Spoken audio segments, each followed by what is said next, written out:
Women. What could you say? Who made them?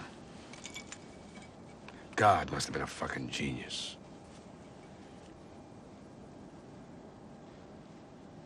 Hair.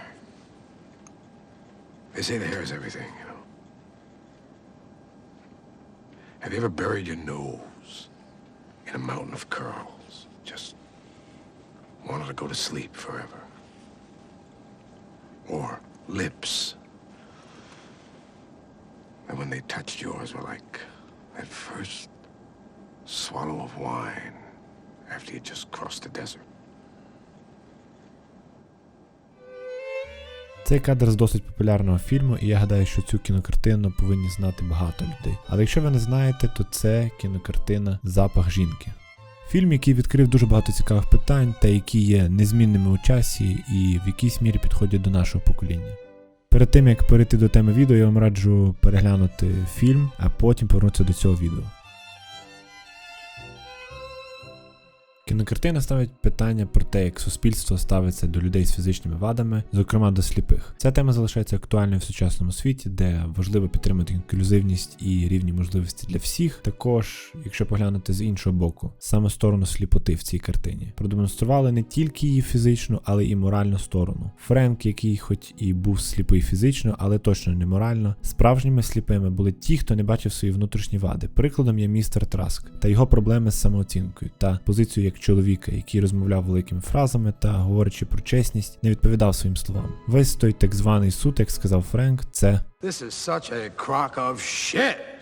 чесними перед собою та перед іншими були Френк та Чарлі. Так, вони не ідеальні, але прийнявши свою неідеальність та подолавши свої певні проблеми, вони змогли пройти далі, та саме Мартін Брест підібрав актора, який дуже добре вписався в такого правильного та невинного молодого хлопця, як Чарлі. Та гра самого актора Кріса О'Доннелла була дуже доброю. Робота з камерою була однією з моїх найулюбленіших деталей цієї кінострічки. Режисер Мартін Брест та кінематограф Дональд Торін змогли дати дуже незабутню картинку Нью-Йорка. Особисто для мене сам дух того міста та того часу був переданий чудово. Я буквально в один момент зміг відчути запах того міста та те, що робиться на екрані. Не знаю, чому саме так, але я це відчув як ніколи. Не відчув у інших кінокартинах. Музичний супровід від Томаса Ньюмана був просто неймовірний, який дуже гармонійно та спокійно вписався сюди. Кожна сцена з музикою була ідеальною та давала змогу відчути Нью-Йорк тих часів.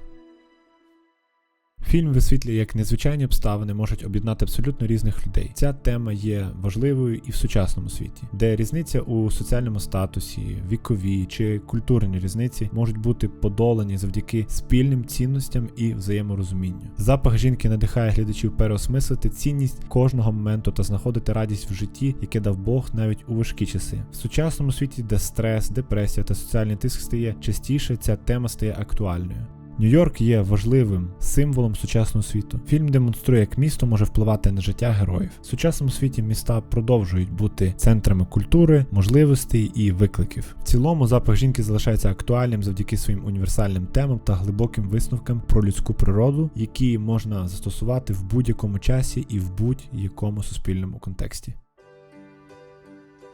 А на цьому все. Я вам вельми вдячний за перегляд цього відео, і в мене є тільки одне прохання – перейти на інші соцмережі та підписатися на них. У описі до цього відео є особливе посилання на усі ці соцмережі. Я надіюсь, вам сподобалось це відео настільки, що ви могли б його розповісти друзям та поділитися ним. Вам не важко, а мені приємно. Дякую вам за перегляд, до скорих зустрічей, побачимось у наступних відео. Little things I should have said and done, I just never took the time. You were always on my mind.